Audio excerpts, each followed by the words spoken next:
আপনাকে ধন্যবাদ।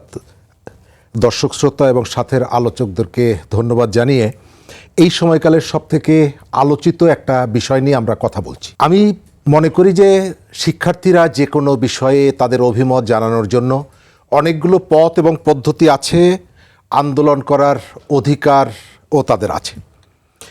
যেদিন পর্যন্ত আমলাদের পরামর্শে একটা প্রাকৃতিক দুর্যোগকে উপেক্ষা করে এক ধরনের চাপিয়ে দেওয়া সিদ্ধান্ত পর্যন্ত বহাল ছিল, আমি তখন পর্যন্ত এই আন্দোলনটাকে আমি যৌক্তিক মনে করেছি। যে পরিবেশ এবং পরিস্থিতি তৈরি হয়েছিল এবং শিক্ষার্থীদেরকে উপলক্ষ করে আমাদের মন্ত্রীর একটি বক্তব্য, ওই পর্যন্ত বিষয়টিকে কোনোভাবে গ্রহণযোগ্য ছিল না।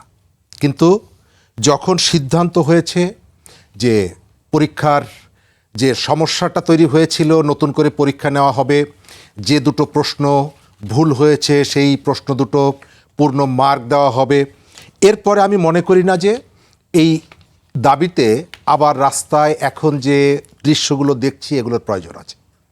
দ্বিতীয়ত, এখন পর্যন্ত যাদেরকে রাস্তায় দেখতে পাচ্ছি এরাই যে দেশের সমস্ত শিক্ষার্থীদেরকে প্রতিনিধিত্ব করছেন আমি সেটাও মনে করি না।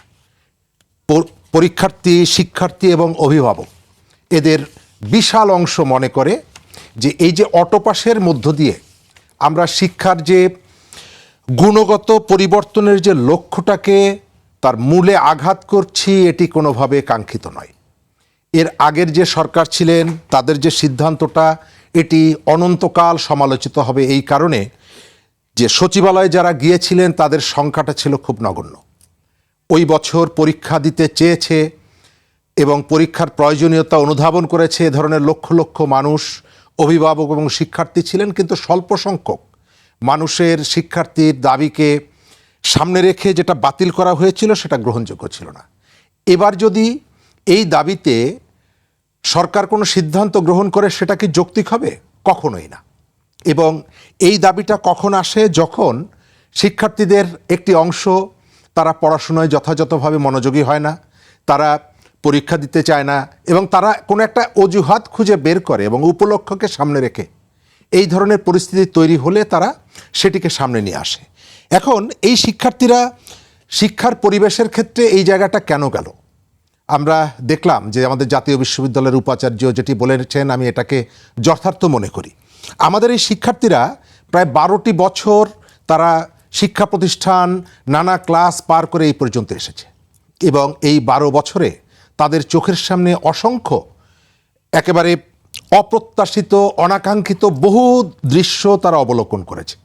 আমাদের এখানে পরীক্ষার আগের রাতে প্রশ্নপত্র ফাঁস, তারপরে বিভিন্ন পাবলিক পরীক্ষায় যে অব্যবস্থাপনা, টাকার বিনিময়ে প্রশ্ন নিয়ে যাওয়া, যারা এই সিন্ডিকেটটা নিয়ন্ত্রণ করত তাদেরকে গ্রেপ্তার করার পর রাজনৈতিক বিবেচনা এবং রাজনৈতিক রং দেখে তাদেরকে মুক্তি দেওয়া, এই ঘটনাগুলো মানুষের মধ্যে এক ধরনের উৎকণ্ঠা, উত্তেজনা ইত্যাদি তৈরি করেছে এবং এই যে শিক্ষার্থী যারা, তাদের মধ্যেও এক ধরনের ট্রমা তৈরি করেছে এবং তারা অনেকগুলো কারণে বিদ্যমান ব্যবস্থার উপরে তাদের ক্ষোভ, বিক্ষোভ এগুলো আছে। কিন্তু এই যে ঘটনাগুলো, এই ঘটনাগুলোর জন্য একমাত্র দায় কি আমরা সরকারকে দিব?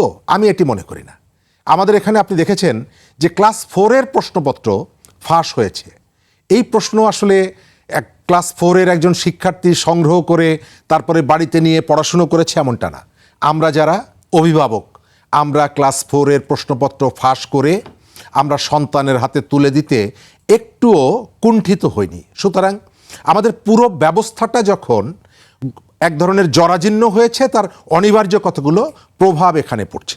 আজকের যে জায়গাটা এসেছে, আমি মনে করি যে সরকার এখন পর্যন্ত এই ধরনের যে দাবিটায় তারা মাঠে আছে, আমি মনে করি না একে এখন তাদের মাঠে থাকা দরকার।